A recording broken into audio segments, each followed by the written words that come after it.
Nous devons faire face à une vérité qui nous fait réfléchir et que beaucoup d'entre nous ont évité, nous avons été trompés. Le monde, sous l'influence de l'ennemi, nous a égarés, nous persuadant que cette vie terrestre est tout ce qu'il y a. Dès notre arrivée dans ce monde, nous sommes bombardés de messages qui glorifient le succès mondain et le gain matériel. On nous dit de poursuivre nos études, d'obtenir un bon emploi, d'acheter une maison, de trouver l'amour et d'amasser des richesses. Bien que ces activités ne soient pas intrinsèquement mauvaises, l'importance excessive qu'elles accordent nous aveugle souvent aux vérités plus profondes de notre existence. La Bible nous met en garde contre le trompeur, Satan, qui est décrit comme le dieu de ce monde et le prince de la puissance de l'air. Ce ne sont pas seulement des titres, ils signifient l'immense influence que Satan exerce sur ce monde. Il a un degré de contrôle substantiel, et il l'utilise habilement pour propager des mensonges aux masses. Sa tromperie la plus astucieuse consiste à nous faire croire que cette vie est tout ce qui compte, que notre attention principale devrait être portée sur les préoccupations terrestres et le succès matériel. Ce mensonge s'est même infiltré dans nos églises. De nos jours, de nombreux sermons sont centrés sur la façon dont Dieu peut améliorer notre vie ici sur terre, comment il peut nous fournir des percées, plus d'argent, de meilleures voitures, des maisons plus grandes ou un conjoint. S'il est vrai que Dieu se soucie de nos besoins terrestres, l'accent excessif mis sur ces préoccupations détourne notre attention de ce qui compte vraiment. Nous finissons par passer la grande majorité de notre temps de prière à demander des choses liées à cette vie parce que nous avons été trompés. Mais laissez-moi parler clairement, sur votre lit de mort, qu'est-ce qui comptera vraiment? Lorsque vous vous tiendrez au seuil de l'éternité, vous ne prierez pas pour une nouvelle voiture, une plus grande maison ou plus d'argent sur votre compte en banque. Votre travail, votre statut social ou tout cela sera loin de votre esprit. Au lieu de cela, vos pensées et vos prières se tourneront vers l'état de votre âme. Vous vous demanderez, suis-je sauvé? Suis-je en règle avec Dieu? Voilà la vérité brute et sans filtre sur ce monde. Satan nous a menti, nous poussant à donner la priorité au temporaire plutôt qu'à l'éternel. L'évangile de la prospérité n'a fait qu'amplifier cette tromperie, nous amenant à croire que nous pouvons avoir toutes les richesses du monde et toutes les bénédictions de Dieu simultanément. Mais Dieu n'est pas un Père Noël céleste, ici pour exaucer tous nos désirs matériels. Ce qui compte vraiment, c'est notre salut. Imaginez-vous sur votre lit de mort. Le fait que vous possédiez une Ferrari, que vous portiez un sac à main Prada, que vous viviez dans une maison de 5 chambres ou que vous ayez des millions à la banque vous apportera-t-il du réconfort? À ce moment crucial, la seule préoccupation qui comptera vraiment sera de savoir si vous êtes sauvé. L'accumulation de richesses et le statut social disparaîtront dans l'insignifiance par rapport au destin éternel de votre âme. Vous vous retrouverez à prier, « Dieu, je veux juste être en paix avec toi. » Satan a glorifié la vie des magnats des affaires et le succès mondain à un tel point que même nos jeunes idolâtrent des personnages comme Elon Musk ou Jeff Bezos.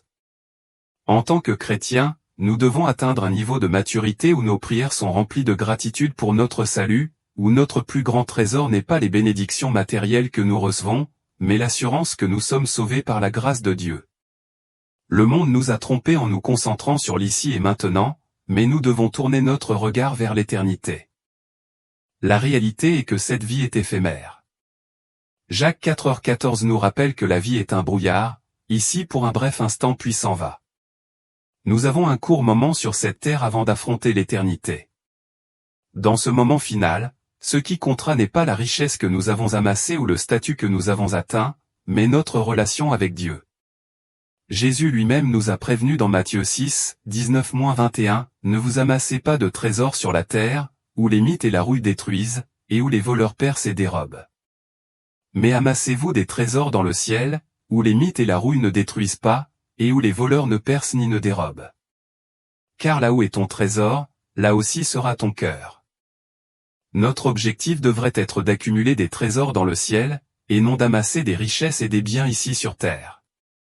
Cela ne signifie pas que nous devons négliger nos responsabilités ou que nous ne pouvons pas profiter des bénédictions que Dieu nous accorde, mais cela signifie que nous devons maintenir des priorités appropriées.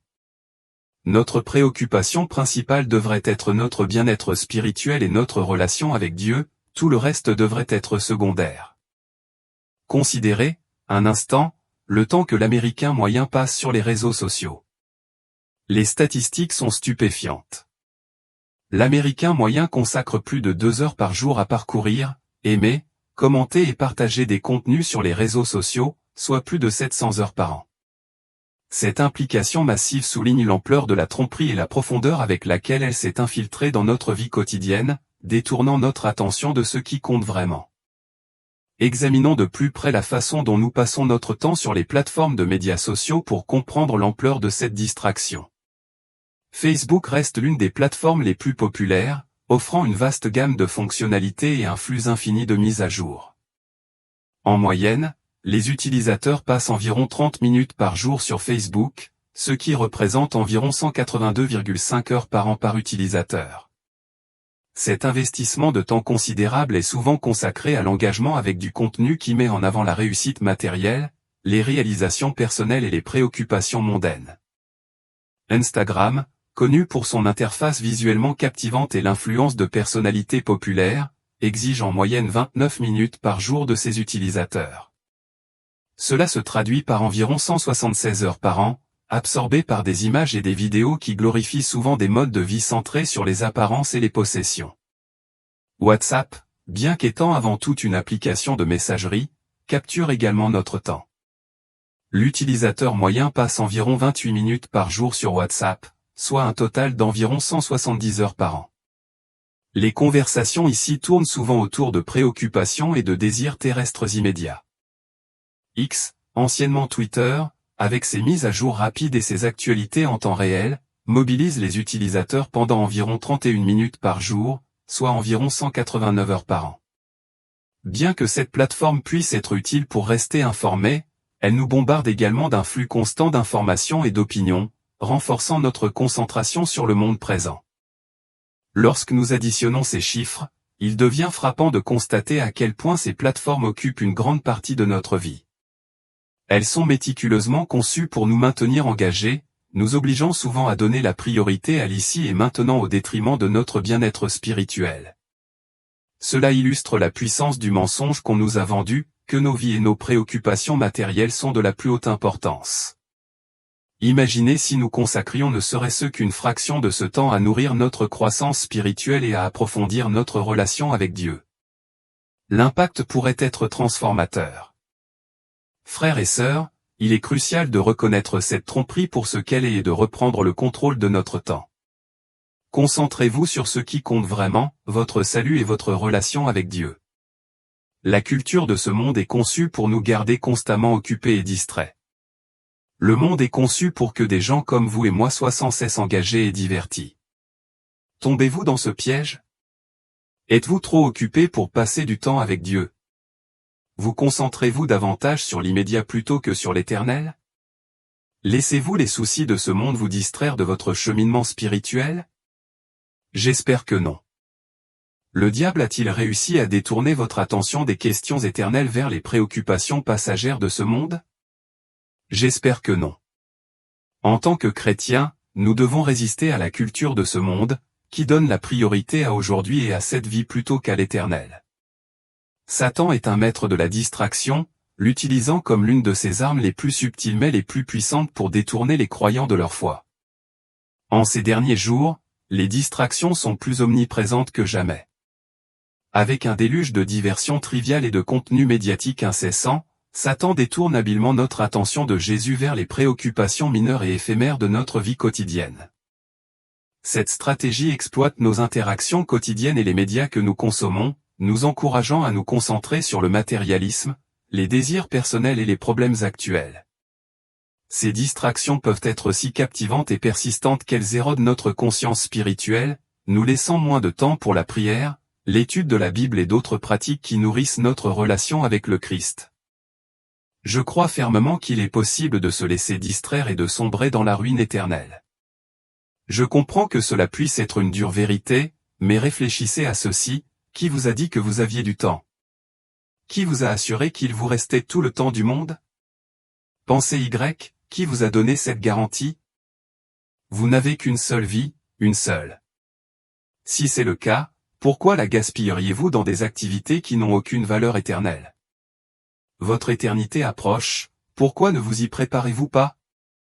La réalité est que peu importe la voiture que vous conduisez, la maison dans laquelle vous vivez, les vêtements que vous portez ou le nombre d'abonnés que vous avez sur Instagram. Dans 100 ans, quelqu'un d'autre vivra dans la maison que vous avez passé votre vie à acquérir. Dans un siècle, votre voiture sera rouillée et personne ne viendra visiter votre tombe. La nature transitoire de ces choses devrait nous rappeler de nous concentrer sur ce qui dure vraiment, notre destinée éternelle et notre relation avec Dieu. Satan comprend cela profondément, et beaucoup de gens l'imaginent comme un personnage avec des cornes rouges, entraînant les âmes en enfer contre leur volonté. Mais la vérité est bien plus insidieuse, Satan vous distraira directement en enfer, détournant votre attention tandis que la vie vous échappe. Ces distractions, qui se multiplient à un rythme alarmant, non seulement nous éloignent de nos engagements spirituels, mais modifient aussi subtilement nos priorités et nos valeurs, nous rendant plus vulnérables à la séparation spirituelle. Il est impératif que les chrétiens reconnaissent cette tactique et recherchent activement des moyens de rester concentrés sur la croissance spirituelle et les vérités éternelles trouvées dans la parole de Dieu.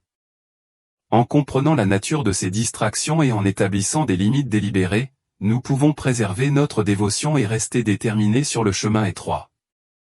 Combien de fois vous retrouvez-vous à faire défiler votre fil d'actualité sans but, perdant la notion du temps sans même vous en rendre compte? Nous vivons à une époque dominée par les distractions. Les adolescents de 16 à 18 ans passent une grande partie de leur journée sur leur smartphone, généralement entre 7 et 9 heures.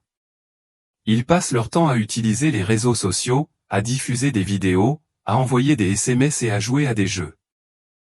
Les jeunes adultes de 18 à 24 ans sont très immergés dans la technologie numérique pour leurs interactions sociales et professionnelles, consacrant environ 3 à 5 heures par jour à leur smartphone. Les adultes de 25 à 44 ans, souvent des professionnels, passent généralement 3 à 4 heures par jour sur leurs appareils. Pendant ce temps, les adultes d'âge moyen, âgés de 45 à 64 ans, utilisent leur smartphone environ 2 à 3 heures par jour, principalement pour naviguer sur le web, lire les actualités et s'engager sur les réseaux sociaux.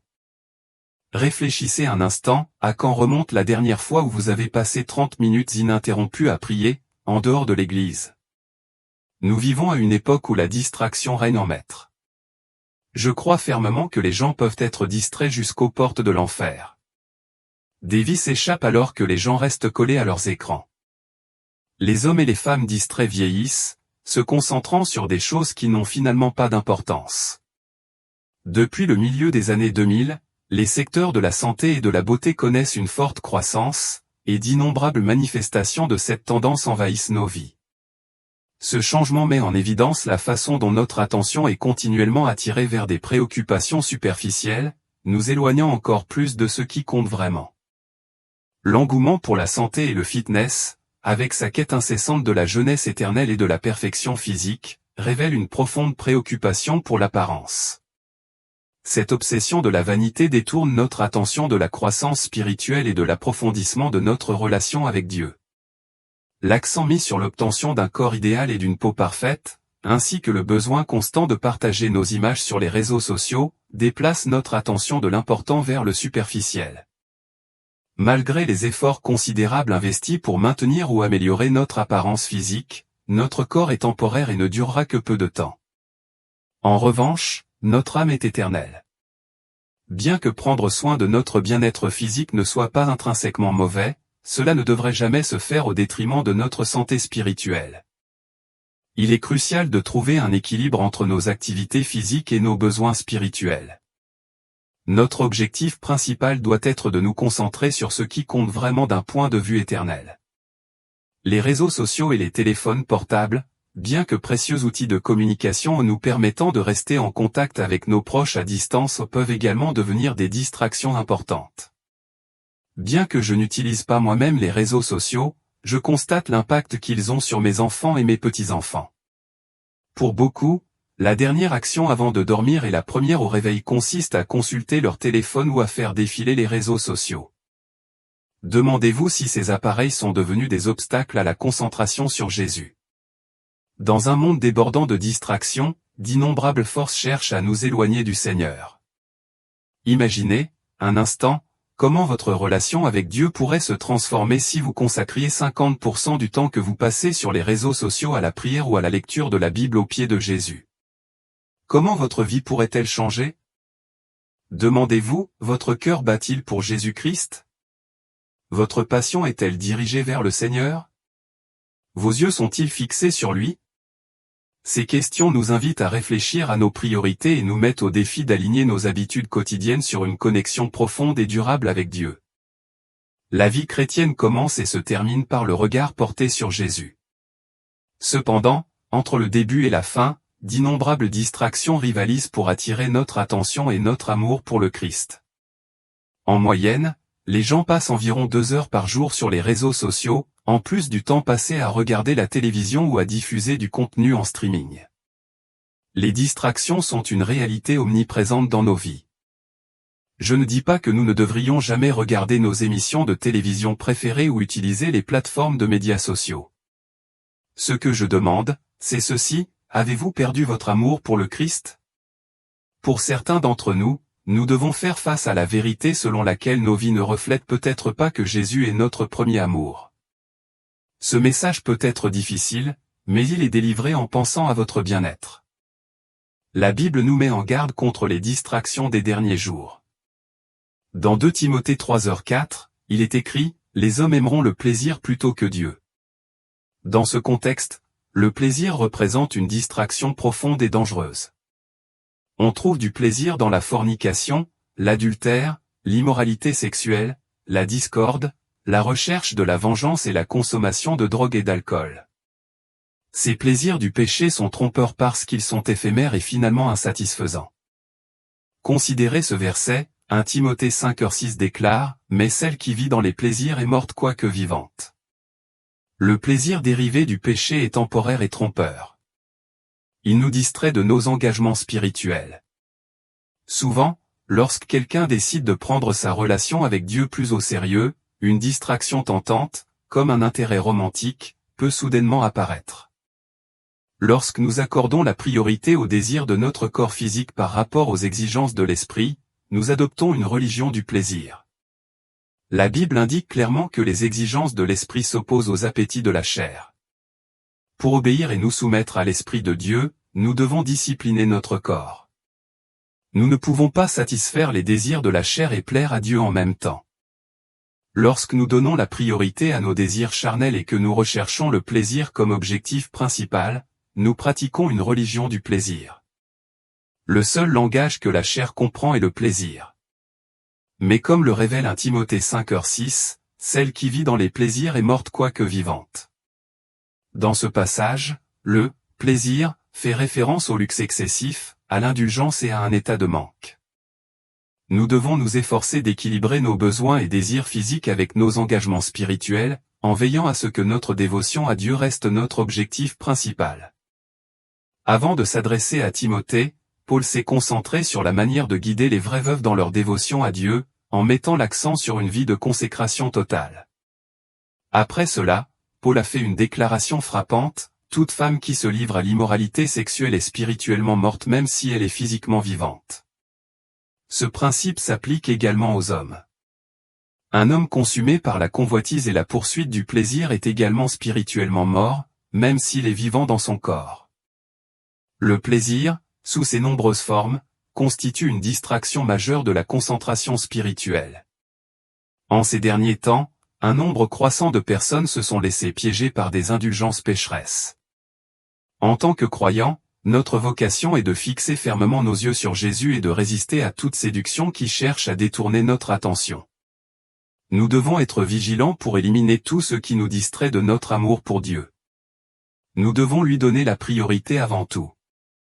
Les distractions sont nombreuses et variées. Pour certains, il peut s'agir de la poursuite incessante de la richesse, pour d'autres, il peut s'agir d'une obsession pour le sport ou d'une préoccupation excessive pour l'apparence personnelle.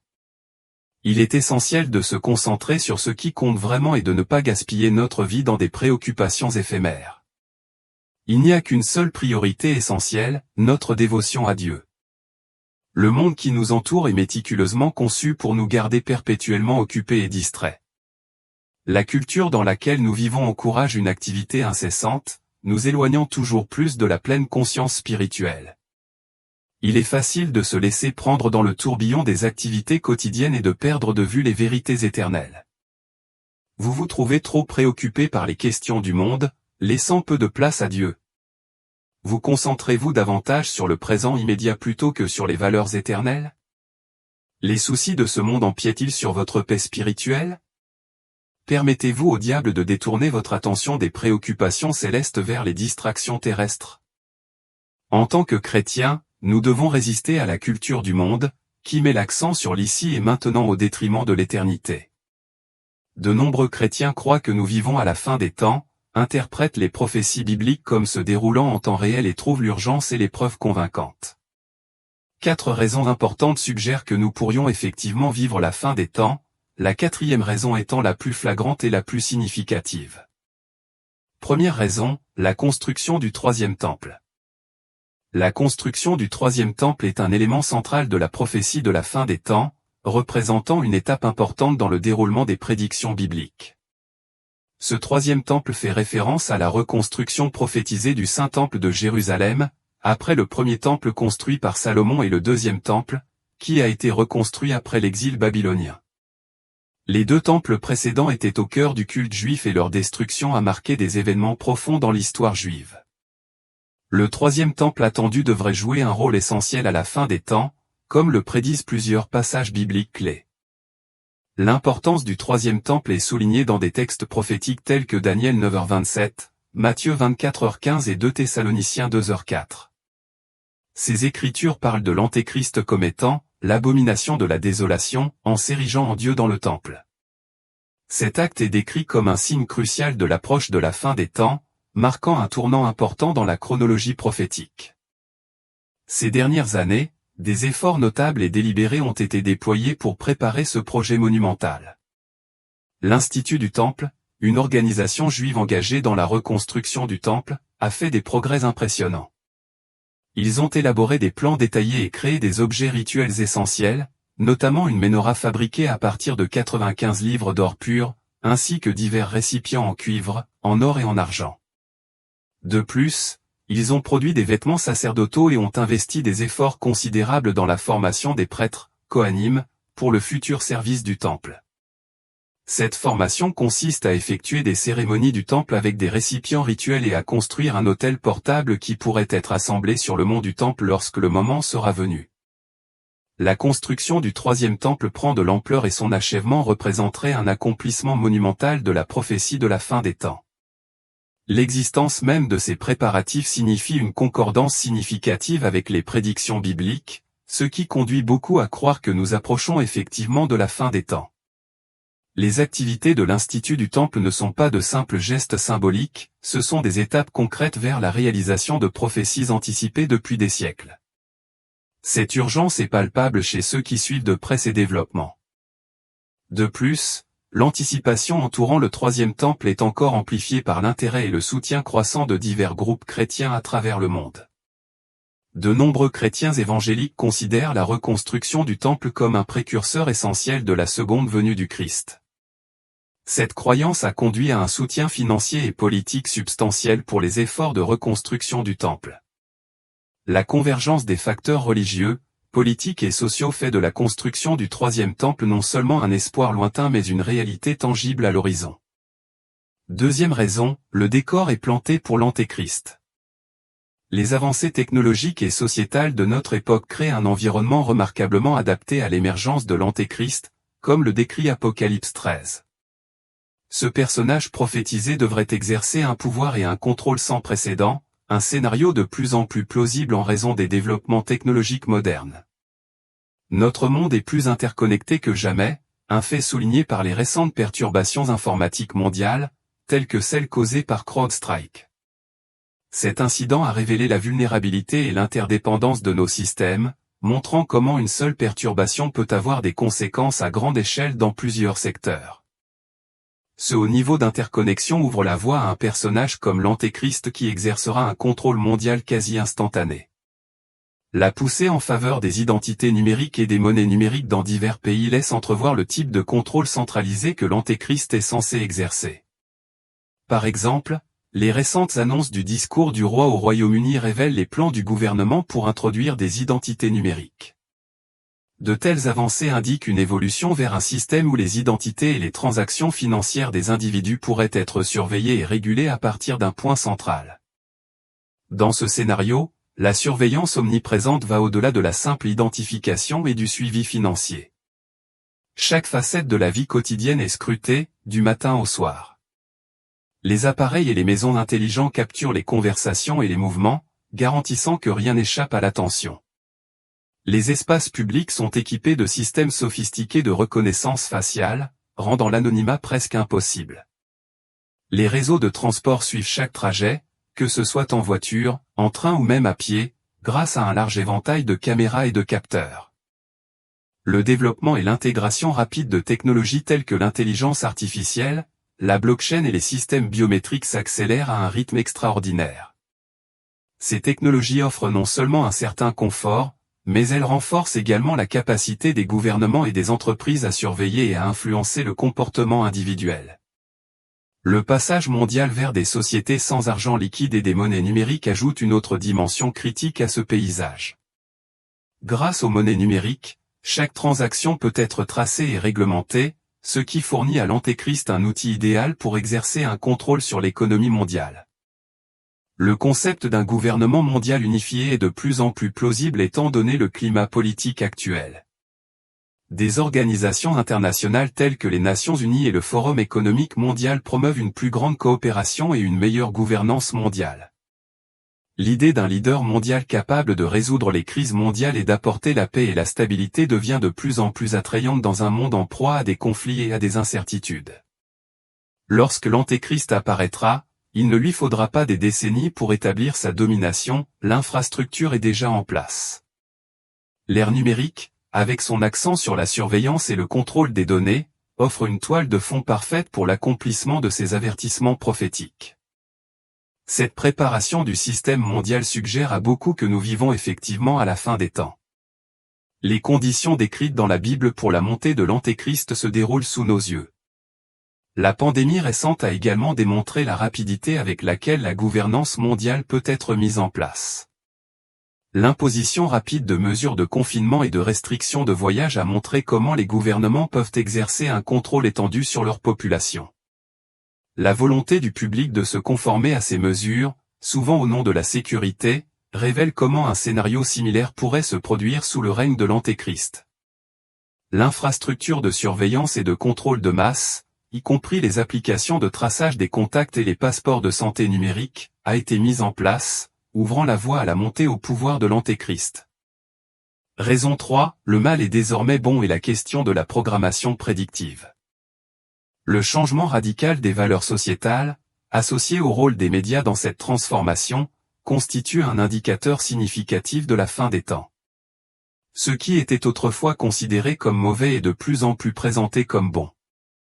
Comme l'a averti le prophète Isaïe, malheur à ceux qui appellent le mal bien et le bien mal, qui changent les ténèbres en lumière et la lumière en ténèbres, qui changent l'amertume en douceur et le doux en amertume. Cette inversion des valeurs morales devient de plus en plus évidente dans la culture contemporaine. Un exemple frappant de ce changement est la série Harry Potter, centrée sur un jeune sorcier. Traditionnellement, la sorcellerie et la magie étaient considérées comme maléfiques et condamnées. Cependant, la série Harry Potter a normalisé ces pratiques pour toute une génération d'enfants, qui imitent désormais le lancer de sorts et le vol à balai dans le cadre de leur jeu. De même, des séries télévisées comme Buffy contre les vampires et Twilight dépeignent les vampires, autrefois considérés comme malveillants, comme des héros. La série télévisée, Lucifer, pousse ce renversement moral encore plus loin en représentant le diable lui-même sous un jour sympathique. Cette tendance à renverser les valeurs morales s'étend au-delà du divertissement et touche à diverses facettes de la vie. Les vertus traditionnelles sont de plus en plus moquées, tandis que les vices sont célébrés. Par exemple, les relations sexuelles avant le mariage, autrefois désapprouvées, sont devenues monnaie courante, contribuant à l'augmentation de l'immoralité sexuelle. La prolifération de l'infidélité, facilitée par des sites web comme Ashley Madison, illustre encore ce déclin moral. Nous vivons à une époque où le péché est non seulement accessible, mais aussi pratique, souvent à portée de clic ou de balayage.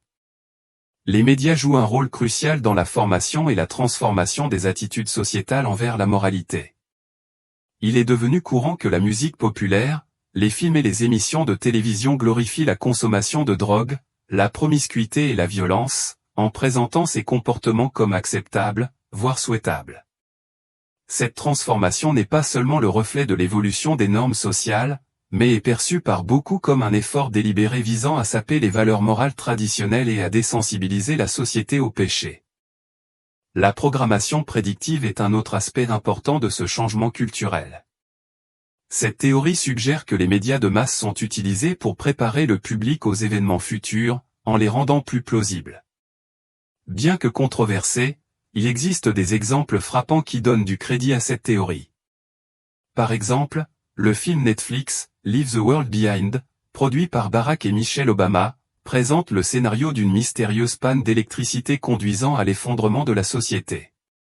Cette représentation reflète le chaos qui a eu lieu lors de la récente panne informatique mondiale causée par un dysfonctionnement de mise à jour logicielle, ce qui amène de nombreuses personnes à se demander si ces représentations médiatiques sont purement divertissantes ou une forme subtile de conditionnement pour des événements futurs. La programmation prédictive sert donc d'outil pour normaliser l'extraordinaire. Elle rend l'impensable plausible, voire inévitable. En familiarisant le public avec de tels scénarios, elle réduit la résistance lorsque ces événements se produisent dans la réalité, ce qui conduit beaucoup de personnes à croire que nous sommes subtilement préparés à l'accomplissement des prophéties de la fin des temps. En outre, la montée des thèmes dystopiques dans la culture populaire est évidente dans des œuvres comme Hunger Games, Black Mirror et Westworld dépeint souvent des régimes autoritaires et l'effondrement de la société. Bien que ces récits soient fictifs, ils façonnent la perception du public et créent un sentiment d'inévitabilité concernant de tels scénarios.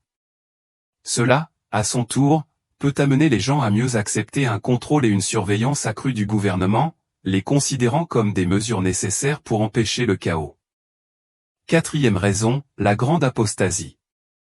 Dans 2 Thessaloniciens 2h3, l'apôtre Paul nous avertit, que personne ne vous séduise d'aucune manière, car il faut que l'apostasie soit arrivée auparavant et que l'homme du péché, le fils de la perdition, ait paru.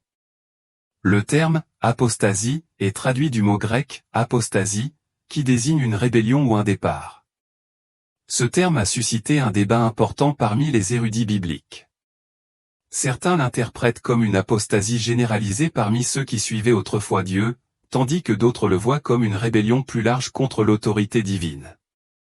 Je pense que Paul a peut-être voulu les deux sens, car nous observons les deux phénomènes aujourd'hui.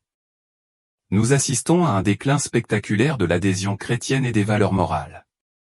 Les statistiques révèlent une tendance inquiétante, la fréquentation des églises est en forte baisse, en particulier parmi les jeunes générations. Un récent sondage Gallup souligne qu'aux États-Unis, le nombre de membres des églises est tombé en dessous de 50% pour la première fois depuis 8 décennies. Selon Pew Research, seuls 45% des adultes aux États-Unis assistent à des services religieux quelques fois par an ou plus souvent, tandis qu'un pourcentage impressionnant de 30% déclarent ne jamais aller à l'église. Cette diminution marquée de la pratique religieuse correspond à la grande apostasie prédite par Paul. Notre société, autrefois fermement ancrée dans les valeurs judéo-chrétiennes, est de plus en plus laïque. Des pratiques comme la prière dans les écoles, autrefois courantes, ont été abandonnées. Les manifestations publiques de foi sont souvent accueillies avec hostilité ou indifférence.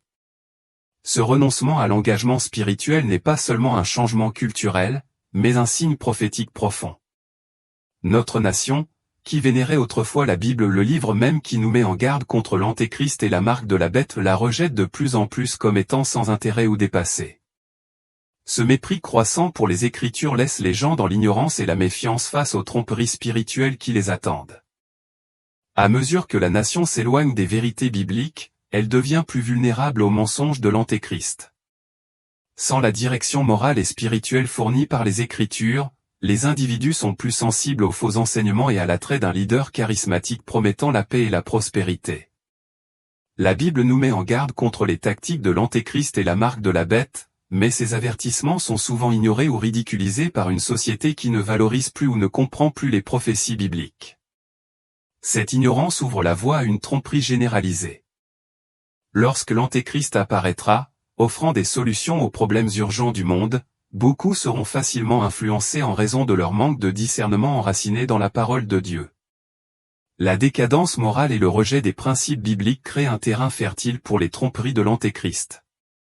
Alors que les gens cherchent des réponses et un sens à leur vie dans un monde chaotique, ils se tourneront vers quiconque semble leur offrir de l'espoir, même si cela les éloigne davantage de la vérité. L'urgence de revenir aux principes bibliques ne peut être surestimée. En tant que croyants, nous devons rester fermes dans notre foi, partager l'Évangile et éduquer les autres sur les avertissements prophétiques de la Bible. Ce n'est qu'en nous enracinant dans la parole de Dieu que nous pourrons résister à la tromperie de l'Antéchrist et rester fermes pendant ces temps de la fin. Cette érosion de la foi ne se limite pas aux États-Unis, à l'échelle mondiale, les pays historiquement profondément ancrés dans le christianisme connaissent des déclins similaires. En Europe, par exemple, la fréquentation des églises est à son plus bas niveau, avec des pays comme la Suède, la France et le Royaume-Uni signalant que moins de 10% de leur population fréquente régulièrement l'église. Cette tendance plus large vers la laïcité et l'éloignement des pratiques religieuses traditionnelles reflète un mouvement mondial qui reflète les avertissements prophétiques. La révélation de « l'homme du péché », mentionné dans la deuxième moitié de 2 Thessaloniciens 2h3 est un événement prophétique crucial. Ce personnage, central dans la prophétie de la fin des temps, représente l'incarnation du mal et de l'anarchie de l'Antéchrist. Il s'opposera à Dieu et s'élèvera au-dessus de tout ce qui est adoré, marquant un moment profond dans la chronologie prophétique. Bien que l'Antéchrist n'ait pas encore été révélé, la Bible indique que son apparition marquera le début de la fin des temps. Au fil des ans, les spéculations ont abondé concernant l'identité de ce personnage énigmatique. Des noms tels que Donald Trump, Barack Obama et Elon Musk ont été évoqués dans diverses théories. Parmi les autres candidats proposés figurent des dirigeants politiques comme Vladimir Poutine, des personnalités religieuses comme le pape et des hommes d'affaires influents comme Bill Gates. Malgré ces théories, la véritable identité de l'Antéchrist reste entourée de mystères. Il est peut-être déjà actif sur la scène mondiale ou n'a pas encore fait son apparition. Cependant, lorsqu'il sera finalement révélé, son identité sera indubitable. La Bible offre des indications claires sur sa venue.